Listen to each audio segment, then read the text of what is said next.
സുഹൃത്തുക്കളെ, എല്ലാവർക്കും നമസ്കാരം. ഞാനൊരു കാര്യം ശ്രദ്ധിച്ചത്, ഇപ്പോൾ ബാംഗ്ലൂരിലുള്ള ഒരു പാർക്കാണ്. ഓക്കെ, ഇത് ഇത്രയും നോക്കൂ, ഇതൊരു പാർക്ക്. ഇത് നാച്ചുറൽ അല്ല, ഇവർ ഉണ്ടാക്കിയതാണ്. ഓക്കെ, ഇത് നോക്കൂ, ഇത് തന്നെ ഇവർ രണ്ടായി ഇത്രയും വലിയ സ്പേസിലാണ് അത് നിൽക്കുന്നത്. ഓക്കെ, ഇതാണെങ്കിൽ അവർ രണ്ടായി സ്പ്ലിറ്റ് ചെയ്തിട്ടുണ്ട്.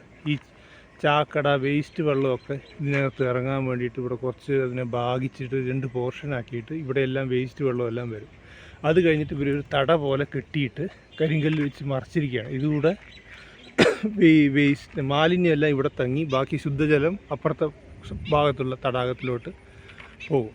ഓക്കെ, എന്നിട്ട് ഇതിൻ്റെ ചുറ്റും നോക്കുന്ന എത്ര മനോഹരമായിട്ടാണ് അവർ പ്ലാവ്, മാവ്, അതുപോലെ പേര, മാതള, അതുപോലെ എല്ലാ ചെടികളും ഇങ്ങനെ ചുറ്റും നട്ടുപിടിപ്പിച്ചിട്ട് മൊത്തം ഇതേപോലെ പാർക്കാക്കിയിരിക്കുകയാണ്. കണ്ടില്ലേ, പാർക്ക് പോലെ. തെങ്ങുമുണ്ട് അത്യാവശ്യം. ഓക്കെ, ഇതേപോലെ പാർക്കാക്കി വെച്ചിരിക്കുകയാണ്.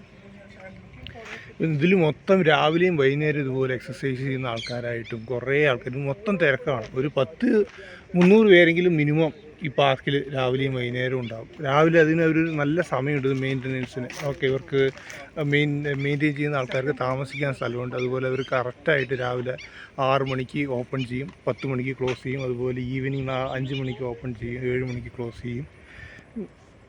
എല്ലാവർക്കും, ഒരു സ്ത്രീകൾക്കാണെങ്കിലും ആർക്കാണെങ്കിലും ഒരു നല്ല സേഫ്റ്റിയോട് കൂടി ഒന്ന് നടന്നിട്ട് പോകാനുള്ള എല്ലാ സൗകര്യമുണ്ട്. അപ്പോൾ ഇതുപോലെയൊക്കെ നമ്മുടെ കേരളത്തിലും ചെയ്യുകയാണെങ്കിൽ കുറേ ആൾക്കാർക്കത്, വയസ്സായ ആൾക്കാർക്കൊക്കെ കുറേ ഉപയോഗമായിരിക്കും.